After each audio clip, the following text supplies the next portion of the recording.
Hey, it's Colleen. Hi, it's Kate. And it's Megan. And we're the Three Scheme Queens. Each Tuesday, we take you on a deep dive into one of our favorite conspiracy theories. If you have a sense of humor and an open mind, come take this journey with us. We'll tell you what we think, and we'll try to prove it to you.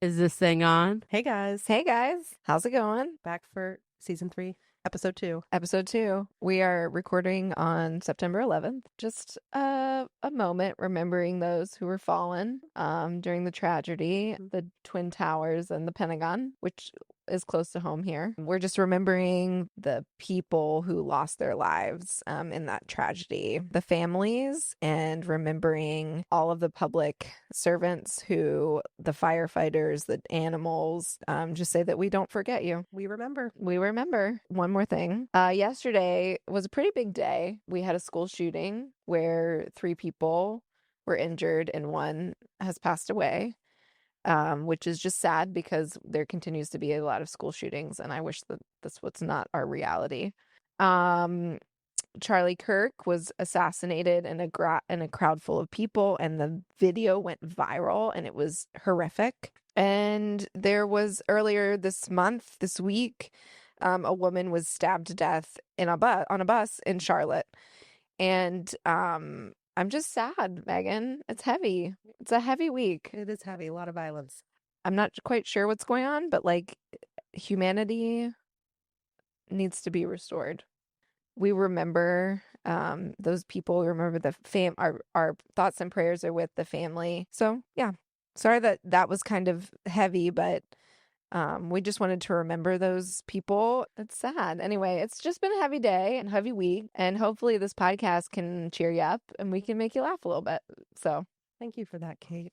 I hope that today's does make people laugh and not offend. But before we get into it, so is it time for our Drink check. What are we drinking here, Maggie? We've got a on-theme drink. Our story today takes place in Alabama. Yeah. So we are having Alabama Slammers. Oh. I had to sort of adapt a little bit. We did OJ and Amaretto. Mm-hmm. And then it was calling for slow gin, which is like a liqueur. It's not actually gin. And I couldn't find that at ABC. So we used a little grenadine. Google told me to substitute grenadine. Yeah. And then it called for Southern Comfort, but didn't have that either. So we put a little bourbon in there. Yeah. But I actually can't imagine how much sweeter this would have been with Southern Comfort. Right. This is the definition of like a toothache. Yeah. Yeah. It is like, I won't be repeating this. No. It's like fruit punch. It's like jungle juice. Yes, jungle juice. Remember when you would go to a party in college and there would be like a cooler and it was like jungle juice? Yes. That was the name of it.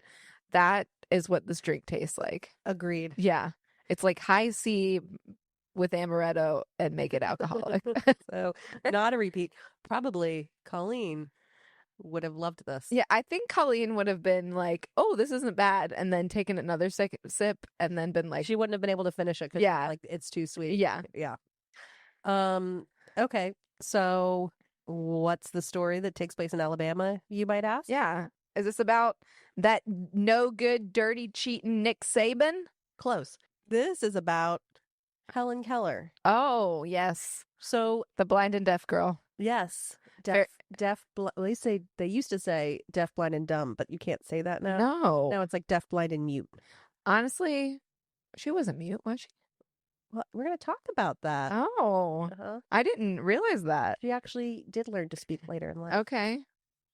We're trying to remember. We think that Colleen first told us about this. Yes, it was our annual Christmas party, and we were all standing around the bar talking, and we were talking about our favorite conspiracy theories, and she was the one that brought up Helen Keller. And I think one of our friends, Kathy, was like, you can't talk about that's offensive. Yeah. And then that's when Lori got mad, but doesn't remember it.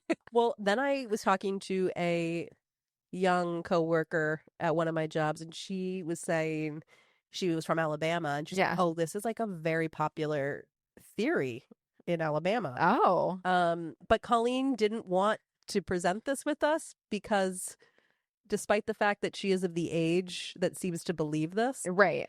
she was like, but like, we don't want to offend. Yeah, typical 9. Yeah. Typical type 9 over there. So Kate and I are the ones who are risking the wrath. Yeah, we're risking it for the biscuit over here. But this is if you are someone, an older listener who does not follow TikToks. Yeah. This started circulating a couple of years ago online, all these theories where these kids were like, I don't believe that Helen Keller could have accomplished everything she accomplished if she was really blind and deaf. Right. So there's different theories out there, and we're going to talk about them. We talked about like our elementary school obsession type, like the weird things we got into. Yeah. I did have a Helen Keller phase. Really? Well, I think I presented her for like biography day. I learned how to sign. Oh, yeah. Hi, my name is Helen Keller. Okay. Okay. Well, I had a Jane Goodall phase. Oh, With the monkey. that tracks for you. Yeah. Yeah. So Helen Keller was born June 27th, 1880 in Alabama. She was one of 5 children. Her mother, Kate, was a descendant of a number of prominent people, including a Virginia governor. Oh. Her father, Arthur, was a captain in the Confederate Army and was editor of the local newspaper, the North Alabamian. Oh. So while the family was pretty well off, much of their wealth was lost during the Civil War, and so they lived rather modestly. Obviously, they lost. They're slaves. They Yeah. lost their land. Yeah. So at 19 months, Helen Keller became ill with a high fever due to what many presumed to be scarlet fever, Okay. resulting in loss of eyesight and hearing. As she grew up, she was frustrated and unruly, prompting her parents to write to the Perkins School for the Blind to request help. Fun fact, Mhm. it was Alexander Graham Bell who put the Kellers in touch with Michael Anagnos, who is the director of the Perkins School for the Blind. So Alexander Graham Bell, he's the one who invented the telephone. Yeah, so apparently Alexander Graham Bell was like quite the advocate for the deaf. So anyway, the school sent Anne Sullivan, a 20-year-old graduate. She had suffered serious vision problems. Okay. She graduated from the program, and she gets sent out, and she actually removed Helen from her home for a few weeks. The two lived in this cottage, and Anne taught her not really American Sign Language, but how to communicate with her hands. She quickly learned the language, but didn't seem to be associating it with nouns. So like she knew what, water's the famous one. She knew the word for water, but she couldn't figure out that meant water. Yeah. Okay. And then April 5th, 1887, that was the date when she famously learned to associate water with the word. If anyone's ever seen The Miracle Worker, right? We've all seen that scene. So over the next several years, Helen Keller learned to read and write. When she was 11, she began to learn to speak, and she learned the Radoma method to hear speech. And that's when you place your fingers over someone's mouth and you feel the movements of their mouth. Wow. Anne Sullivan remained Helen's companion until Anne Sullivan died in 1936, even helping her to earn a BA in 1904 from Radcliffe College, which was the female sister school of Harvard. Oh. After her death, their secretary Polly took over as her companion. And then I think at some point there was like a nurse who was her companion at the end of the life. But for the most part, Anne Sullivan was it. Helen Keller went on to write over a dozen books, including an autobiography, which went on to be adapted into The Miracle Worker, which is a film and a play. Right. She also campaigned for social causes like women's suffrage, labor rights, world peace, and was a vocal advocate for those with disabilities. She was also a pacifist, a supporter of female birth control, and a eugenics supporter. Yeah, who knew that? You know what else she was? She was a member of the Socialist Party. Oh, I'm not surprised. And she was a founding member of the ACLU. She worked for the American Foundation for the Blind for over 40 years, influencing policy and public perceptions of disability worldwide. She traveled to more than 35 countries to promote education accessibility, and her life's work left a lasting impact on disability rights and social reform movements across the globe, even earning her the Presidential Medal of Freedom from President Cleveland. Wow. I didn't even know Cleveland was a president. Grover Cleveland. I've been to his house. Grover. Yeah. What a name. I can't believe you just said I didn't even know he was a president. Megan. I know like 10 presidents, and I think 6 of them were during my lifetime. She died in 1961 after suffering a series of strokes. But people still celebrated her, right? People loved her. She was a hero Yeah. until 2020, when hashtags like hashtag Helen Keller is fake and hashtag Helen Keller is over party started trending on TikTok. Oh. Conspiracy theorists claim that Helen Keller either didn't exist, wasn't truly deaf and blind, or didn't accomplish the things she's famous for, from writing books to earning a degree or speaking publicly. Some videos even suggested she faked her disabilities or that her teacher, Anne Sullivan, was pulling the strings behind the scenes. What started out as satire quickly came to be believed as truth by many. But what is the truth? Yeah, I do want to know. We're going to talk about it. I do want to know how she wrote books if she was blind and deaf. So I'm going to tell you all about that. I don't not think she wrote the books. I know. I'm curious in the like how she did it. Yeah, someone clearly it was her idea, but she didn't like physically write them. You would be wrong. Really? So I'm going to tell you how she did some of these things that people question, and hopefully we can convince the Gen Zers and the Gen Alphas who believe this. Yeah, the Gen Alphas are the ones that are like 6, 7. I don't know that because I don't have a 9-year-old son, so I wouldn't know that. Right. Low taper fade. So where did this whole rumor start? This whole TikTok. This is interesting to me. Where did it start? It seems like it came out of nowhere. Oh wait, hold on. You're telling me this happened in 2020 where people had too much time on their hands? December 2020. Yeah. So this all started with the guy Keith Runk, he was a TikTok user, Runk19. I think about Justin Timberlake back in my NSYNC days, and that was his word. It was always like, it's crunk. Oh, I remember that. Let's get crunk. Yeah. Yeah. And he said, the post was, I've heard it my whole life. She's deaf, she's blind, she's amazing. No, guess what? She lied. So he says this is the first TikTok, which has been viewed 2 million times and shared over 34,000 times. In later interviews, he said, this was all satire. This is a satire account. It was supposed to be a joke. Yeah. But a bunch of people ran with it. So he said the joke started because he and his coworker saw a picture of Helen Keller's signature and thought it was too perfect. So again, people have gone back to try to kind of bust her as being, a fraud. Right. But I'm going to go through some of her accomplishments and we're going to discuss. Okay. So I'm going to start with the rumor that started it all. How did she have such good handwriting? I wonder if it had to do with her, like, the movements. She was probably, like, very particular about the way she moved her hand because of that, like, sensory processing. Like, if you don't have your eyes and you don't have your ears, you have that, like, tactile. I think you're nailing it. Oh. Okay, so this is her signature. Honestly, it's not bad. It's a pretty good, it looks very... It's like very, like, square. Yes. Yeah. It looks almost like a fun little font that you have in Microsoft Word. I think you're right. Yeah. I mean, if you just look at it, it's like there are no curves really, right? No. Everything is just like blocky. And you can tell the spaces are very like precise and like what's the word? Specific. Like she's being intentional of the spaces. So I mean, for sure you could read it. So I guess on that hand you could argue like that's really good for someone who can't see, but it's not like this beautiful loopy cursive handwriting. And I would not call that perfect. No. So we're going to talk about how she learned to type and write in more depth later, but basically Anne Sullivan gave her a writing board which you put under your paper and it makes grooves. So it's like if you had 3D filler paper. Right? So it has like raised lines. And so that's how she was able to write like so straight on these lines. Her lines are very straight. Oh, that makes sense. And the writing, like I said, is really boxy. So while it's impressive that she learned to write, it isn't giving like she could see when she wrote that to me. No. It's actually giving more what you described. Like she's probably being very, very kind of slow and precise about where her letters are because she has to track where her letters are. Where her movements are. Exactly. Yeah. And the fact that her lines, like the text lines, like are so straight makes sense to me that she had something underneath it with like a ridge that wouldn't allow her to go off of her line. Right. The other question that people who believe Helen Keller School of it propose is that like how could she have known what items were if she couldn't see and she couldn't hear? So maybe she could learn words, but again, how was she able to figure out what they meant? So You said she was 18 months when she lost. I think that's part of it too. Or Yeah. 18 months. I think it's not like she had never heard. I mean, she probably wasn't old enough to really, but like she had heard things, right? She had like seen things. Seen things. Yeah. Yeah. But actually, before there was Helen Keller, there was Laura Bridgman. Oh. She was a young girl who had scarlet fever, and she lost her sight, sound, smell, and much of her sense of taste. Oh my. Sight, sound, smell, and taste. much of her taste. So she just has like touch.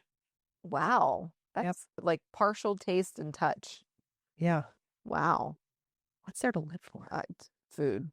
I mean, but if you can't really taste. Yeah. Spicy food. In 1837, she went to what would later become the Perkins School for the Deaf and Blind, and she was able to learn via finger smelling and hand gestures and raised print. She remained at the school for many decades, and she eventually met Anne Sullivan in 1880. So Anne Sullivan, as I mentioned, was the teacher Right. that was hired for Helen Keller. Yep.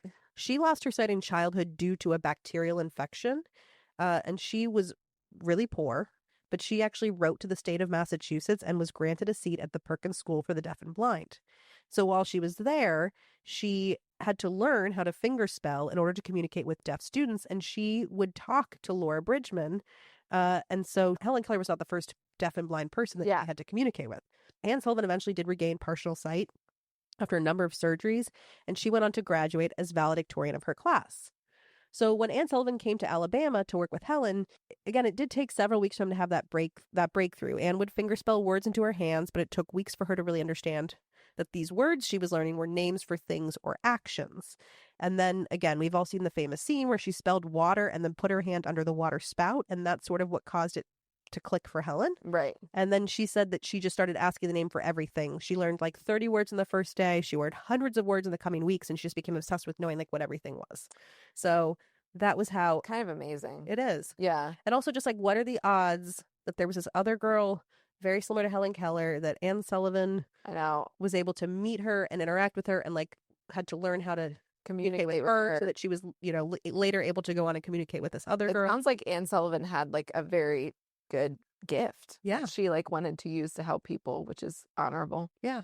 Helen Keller reminds me like she's inspiring because she's like super intelligent, and I think that's why people are inspired by her. But it makes me think about like when her parents were saying she's like so frustrated, and thinking about like someone who is that highly intelligent and there was no way to communicate and no way or not no way, but like in a way that her parents don't know how to communicate and show her the different parts of the world, and someone who just wants to learn.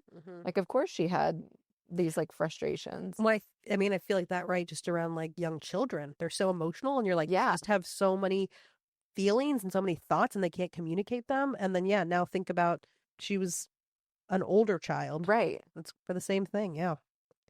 So then the next thing is, again, I mentioned she graduated from college. So people are like, there's no way that this girl could have graduated from college if she was blind and deaf. And if she did do it, like if she really was blind and deaf, it's probably because Anne Sullivan, got her through it. Anne Sullivan was like cheating. Wait, so did Helen Keller, could she read Braille?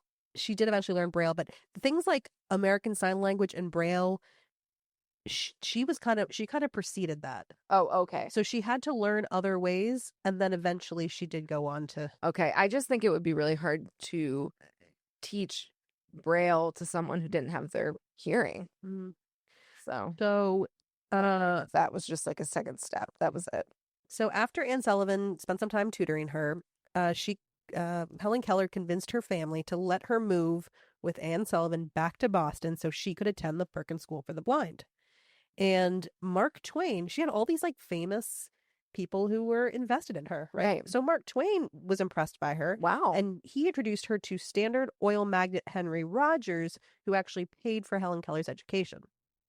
So she went to Perkins School for the Blind. After that, she went on to attend the Cambridge School for Young Ladies, and she was taught by Arthur Gilman. Anne Sullivan would attend classes with her and translate lectures. So she would sit next to her and she would fingerspell and translate the lectures. Then Helen would go home and she would use a typewriter to write down everything she remembered. But Anne Sullivan couldn't proctor her exam. So this, I think, when people say Anne Sullivan probably just cheated to get her through the class, they took a lot of steps to make sure that that wasn't the case. So even though Anne Sullivan was sort of like helping her interpret what was being lectured, she could not be present for the exams. So Arthur Gilman actually learned the alphabet and would translate the questions, and then she would type her responses into the typewriter. Wow. And so that's how she took her tests initially. A lot of accommodations for her. Yeah. That's neat. And then she finished and she said, okay, now I want to go to Harvard, but Harvard's all male. So instead, in 1900, Helen Keller entered Radcliffe College, which was the kind of women's school affiliated with Harvard. Right. And it was kind of the same deal. Anne Sullivan again would translate, but she would have to leave when exams weren't processed. And so she would leave the building, and then the school had two people that they paid to proctor these exams. Right. It was like someone to proctor Helen and then someone else to proctor the proctor. And they said that people were so skeptical, even like at this time, they just had all of her academic records in the dean's office, and people would just come in and review them because people were like, I don't know how she could be doing this. Is this before Other- there were like the HIPAA laws of education? What is this called? Yeah, this was pre-HIPAA laws of education. Yeah. But the point is that there were even skeptics back then, but no one was ever able to find any evidence that any of this was fraudulent. Wow. So then the way that they would proctor these exams at Radcliffe is that a former Perkins teacher would use a Braille typewriter to translate the questions for Helen. The proctor would spell the questions to Helen. She would spell them back and confirm she understood, and then wrote her answers with her Braille typewriter. Proctor spelled her answers back to her so she could tell them what, if any, edits to make. But that's how it started. She was in school for 2 years. And so How long would this take? very tedious, right? Yeah. But then by the time they think they kind of had it down by the time she graduated. So Right. for the 2 years, they kind of got more efficient, and they would just translate the exam into Braille for her so she could do this all by herself and didn't need proctors. She graduated cum laude in 1904. She was the first deafblind person ever to graduate from college. And in 1955, when she was 75, Harvard acknowledged her with its first honorary degree ever granted to a woman. So That's nice. you Yeah. know, they were just 55 years behind. And then again, Helen Keller's written over a dozen books. So people are like, well, how could she have done that? And I mean, I guess if you have nothing else to do, might as well write a book. well, and I think too about, did you ever read The Diving Bell and the Butterfly? No. Okay, so this guy was locked in, right? He had like a basilar stroke, so he's completely locked in. And if you're truly locked in, the only thing you can do is move your eyes vertically, up and down. Right. But like you're just like completely paralyzed, but completely neurologically intact. Like if you put an EEG on these people, completely normal. That is my worst fear. My worst nightmare. Yeah. And then there's all these debates too about, you know, when they question people who survive, like, and they're like, do you wish you had died? Most of them say, no, I live a really satisfying life. But also these are the people who chose to live. So Right. it's not really, How do you live as satisfying? I guess I don't know. you're an observer. Our friend Kathy said if she can read her books and watch her Hallmark movies, that's her line, you know? That's her line. What's yours? Probably walking. Oh my gosh, if Kate couldn't move her body. I mean, not walking in general, but if I could not move my body, Yeah. I think I would be ready to go. So, but this guy actually wrote an entire book just moving his eyes. So he had an assistant that had like a board of A, B, C, D, E Yeah. of letters, and she would just like touch each letter, and he would like look up and down, sort of like blinking to write an entire book. Right. Wow. And there's a whole novel written that way. So she's not the first person who's had to like overcome, you know, yeah. handicaps in order to write a book. Right. So when she first was learning, you know, with Anne Sullivan, Anne would read books to her like we read to children, but instead of using her voice, she would fingerspell the words. And then Anne taught her to read raised print. So this was, you kept asking about, like, did she read Braille? This was before Braille existed. It was just sort of like raised print. Right. But this required very large font, and it would flatten over time and wear out. Right. So not ideal, right? There were actually 6 different writing languages for the blind.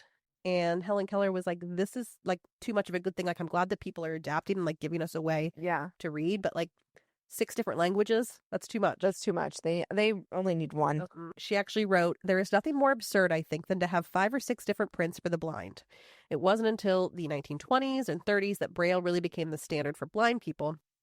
And Helen Keller, of course, as I mentioned, was able to read Braille, and she actually had a Braille typewriter and also a regular typewriter. So she would keep her pinky on the edge of the keyboard so that she could keep her location, and she had the keys memorized, which, I mean, right? We all type on our computer Right. without really looking. Right. Yeah. So it was like she just had to keep, as long as she kept her pinky so she knew like where the keyboard ended and could keep her hands on, Right. she knew where she was typing. She also learned to handwrite by Anne, and they used that writing board I told you. So anyway, she definitely had, right? We know that she could handwrite using that writing board with the Right. grooves. We know she had a Braille typewriter. We know she had this typewriter that she'd memorized where the keys were. So not out of the realm of possibility to believe that she could have written a book. She had a lot of different ways. Right. But she did say that most of her writing was done using the regular typewriter because that was the fastest, least cumbersome method. Yeah.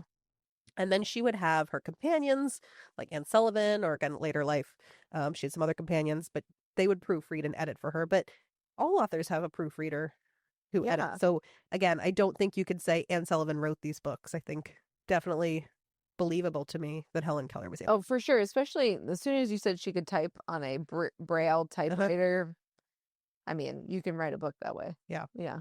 It's just the matter of learning it. That's an interesting. Yeah. But like, she had a lot of accommodations to help her learn, which I find awesome. And then Helen Keller knew Latin, French, and German. So people think like, okay, how could this blind deaf girl actually? I feel like Latin is just- understandable. Well, she'd have to speak Latin, right? No, it's just something that you read. Yeah. And then French and German is interesting too because it uses the same alphabet as English. Mm-hmm. So, and then I It's guess not like she's like learning Mandarin or something. right. So did Anne Sullivan help her learn these languages, or is this something that she did on her own, like teaching herself after she learned how to read Braille? I'm so happy you asked. Yeah. She learned the same way by using a translator to fingerspell, Okay. Braille books, and that Tadoma method where she put her hand on their mouth and felt their lips Yeah. move. She did have a German professor, however. So again, most of this learning was done. She goes to a French class. Yep. And Anne Sullivan sits there and translates into her hand, finger spells into her hand, and that's how she learns. But she had one German professor who actually learned how to fingerspell just so they could teach Helen. And this is a language that Helen Keller ended up being most proficient in because she's like, I didn't have to deal with Anne Sullivan, Yeah. learn hearing it, interpreting it, relayed it to me. I just had a teacher who directly interpreted for me. There and was that's no how I learned it. middleman. Exactly. Yeah. And so she said that was her best language. Wow. And German's hard. German, I heard, is hard to learn. And then, the TikTokers are like, there's so many pictures of her out there riding a bike. How could this girl ride a bike? The feel. Well, It's all about balancing. Yeah, well, she didn't really, she would talk about how her favorite thing to do is ride a bike because she could feel the wind in her face, right?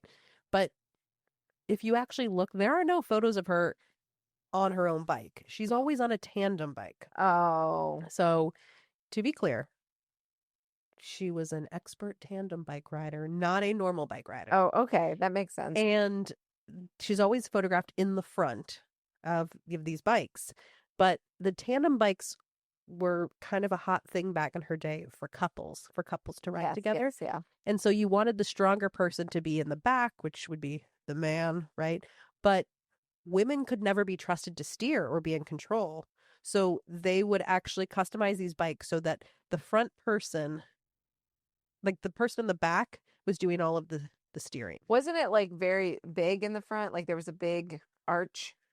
Oh, it looks like maybe the front wheel is slightly larger. Yeah, it's like a little. Look at that memory you had. Look at me. Because here she wrote, "Oh, you probably can really relate to this. Next to a leisurely walk, I enjoy a spin on my tandem bicycle. It is splendid to feel the wind blowing in my face and the springy motion of my iron steed. The rapid rush through the air gives me a delicious sense of strength and buoyancy, and the exercise makes my pulse dance and my heart sing." Oh. Sounds like something cheesy you would say. I don't know if I would talk about buoyancy or my iron. What does he call it? My Her steel. iron steed. My iron steed. But you do love a leisurely walk. I do. You love I do love the wind the on my pulse face. dance and your heart sing. Yes, and I love that the wind in my hair, Mm-hmm. the sun on my face. Yeah. So again, she was a great bicycle rider, but all she had to do was pedal. Okay. And then she had someone in the back who was steering them. And so believable, I think, that Yeah. she was riding a bike. Yeah. And then the big one, the most famous one, the one that everyone uses to try to to accuse Helen Keller of being a fraud. She flew a plane. She flew a plane. I didn't know that she flew a plane until Colleen brought it up all those years ago. Mm-hmm. I don't think I was well versed on Helen Keller. Because you obviously didn't have a second grade obsession. No, You know? no. In fact, it was the chimpanzees for me. Yeah. Yeah. There's some term that's been floating around about like the weird things that we all were Obsessed with. that we all had like yeah. I liked whales. Well, and then like it was Lynxes. later on it was like Titanic. Oh, I mean, I know we had the movie, but like I'm like, oh, we went to all museums, read all the books. NSYNC. We had NSYNC, but that's just like a, you know, That was a tween thing. a crush. But that's not like some weird historical thing that people got that like there's some phrase for like the weird historical things that we were all weirdly into. So the story is that in 1946, Helen Keller flew, I use the term flew in quotes, a 4-engine Douglas Skymaster airplane over the Mediterranean Sea while traveling from Rome to Paris. So there are photos of her. Okay. Yeah. But this, I'm like, I think we're giving her way too much credit. First of all, she did not fly the plane alone. Her companion sat next to her and signed instructions into her hand. But also she was like at cruising altitude. And I feel like we talked about this in like our MH370, Yeah. that I asked Captain Fred, the pilot. I was like, is there really, once you're at cruising altitude, like how much work is actually being done? He's like, yeah, pretty much you're like cruise control. You've plugged in where you want to go. Yeah. You're cruise control and you just like ride. So like, it's not like she was taking off or landing this plane by herself. Right. Although I did see that there is recently a deafblind young girl who did do that. But that was not Helen Keller. Okay. Helen Keller took the reins, took control while they were just cruising over an ocean at elevation. Like, how hard is it to just sit there with your hands holding the controls? Right. So I don't think she was like taking off this airplane and doing a real flight. Right. So anyway, I think I didn't find anything that would tell me that this was Sounds like she is pretty legit. yeah, I think pretty legit also. Yeah. But I think also she had a lot of A ton of strong shit. people in her corner. Like she had parents who didn't give up on her. She had Yeah. like Mark Twain and Alexander Graham Bell looking out for her. Yeah. She got Anne Sullivan. What are the odds that she found this girl who was like partially blind but mostly had her senses and had training communicating with with people who couldn't hear or see. And not only that, like these sheer determination it takes to have done all the things that she did. Yeah. I mean, that is like, that's the most impressive to me. Yeah. Just like she was determined. It's like she could have learned English and been happy, but then she had to learn 3 other languages. Well, I guess also like what else are you gonna, you can't be like, I'm gonna spend my Saturday watching TV or reading a book or going to watch a soccer game. Yeah, that's true. Like, what else did she have except for learning? Exactly. And riding the bicycle. Yeah. Her metal steed. What do you call it? Iron steed. Iron steed. There was also something that perhaps part of what contributed to this is that like when we look at we've all probably seen The Miracle Worker, seen stills from it or whatever. You've seen pictures of Helen Keller as a child and that famous water scene. Maybe we infantilize her because like that's just what we picture in our mind is like, how could that person have done all these things? Right. And again, maybe some Gen Zers are ableist. I don't know. Or they just see something on TikTok and they believe it. To me, there's a lot of seeing things on TikTok and believing it. Yeah. No proofreading. No critical fact-checking. thinking. Yeah. No challenging thoughts. So we can't speak for Colleen, but these 2 scheme queens are not buying it. No, I'm not buying it. She's a total legit person. Yeah. With determination, probably more than mine. You know, she also lived her Anne Sullivan ended up getting married and they let Helen Keller live with them. Oh, but like she had a real companion for life, you know? Helen Keller she had her own romance. She did? And she almost eloped and her family put the kibosh on that. But did they think that she was being taken advantage of? I assume so. Yeah. But also I'm like, look, was it a male? It was a male. Oh. That's what we've got. So yeah, we respect Helen, we believe her, and yeah, she's pretty amazing. Yeah. I liked this little history lesson. Thank you. It wasn't very funny, but No, it but I was hope funny. if we could just change one Gen Zer's mind, Yeah, about this, then that's a win. that's a win. Yeah. Yeah. Or if somebody listens to it and then engages in a debate with someone Oh. who says Helen Keller is like fake, then you can spit all of these facts. Uh-huh. Well, that takes us into, I guess, Kate, what should the people do? Yeah, so the people, they should scroll on down, leave us a 5-star review. Share us with your friends and family. Interact with us on our social media platforms. And if you want, you can take out your phone right now and text 3 people that could possibly be ableists in your lives. 3 people who don't believe Helen Keller Yeah, was blind and deaf and accomplished all the things she right. accomplished. And then don't forget to check out our Facebook and Instagram pages at 3 Scheme Queens. That's the number 3 Scheme Queens, all one word. We're also on Reddit, same username. If you want to check out our website, go to 3schemequeens.com and you can find links to our social media accounts, our Buzzsprout page, all of our episodes, additional content, and our contact page where you can engage with us and share any updates on the topics that we have discussed. Let us know how we're doing and what you want to hear next. There are also opportunities to financially support us with links to buy us a cup of coffee and links to our merch store. As always, if you choose not to financially support us, we appreciate the follows, the downloads, the listens, the likes. Well, next week, we'll see you, and it'll be the 3 of us again. Yes. Hopefully. Yeah. Colleen will have gotten back from her exploration of Scotland and Her hunt for the Loch Ness the Monster. hunt for Nessie. Mm-hmm. Nessie. We'll see you then. Is that how you would say it? All right. See you next Tuesday. See you next Tuesday.